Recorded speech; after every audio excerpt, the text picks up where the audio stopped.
আমি কি আপনাকে অনেক কষ্ট দিয়ে ফেলেছি? কষ্ট পাওয়াটাই তো স্বাভাবিক, তাই না? আসলে আপনি কষ্ট পেলে আমার কিছু করার নেই।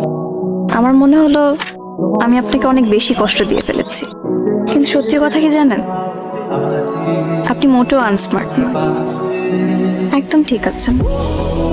কিন্তু আপনাকে যেটা বলতে চাই সেটা হলো, জীবন তো আর কারোর জন্য থেমে থাকে না। জীবনে অনেক মেয়ে আসে, দেখবেন খুব ভালো একটা মেয়ে আপনার ভাগ্যে জুটে যাবে। আমি তো আর শেষ মেয়েটা না।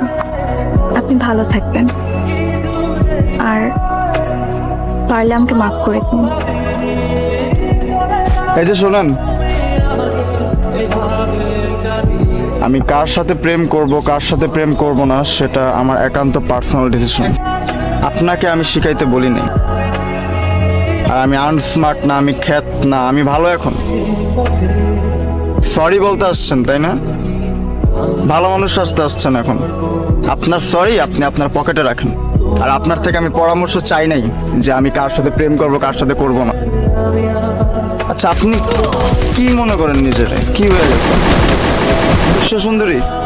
জীবনে আয়নায় দেখছেন চেহারা নিজের? শোনেন, আই এম সরি। আসলে ভালো একটু বেশি বাসি তো, তোমার প্রতি যে রাগটা আছে না, আমি সহ্য করতে পারিনি, বের হয়ে গেছে। I am sorry. আমার এভাবে কথা বলা উচিত হয়নি, আমার কোনো রাইট নেই তোমার সাথে রুড হওয়ার। সরি।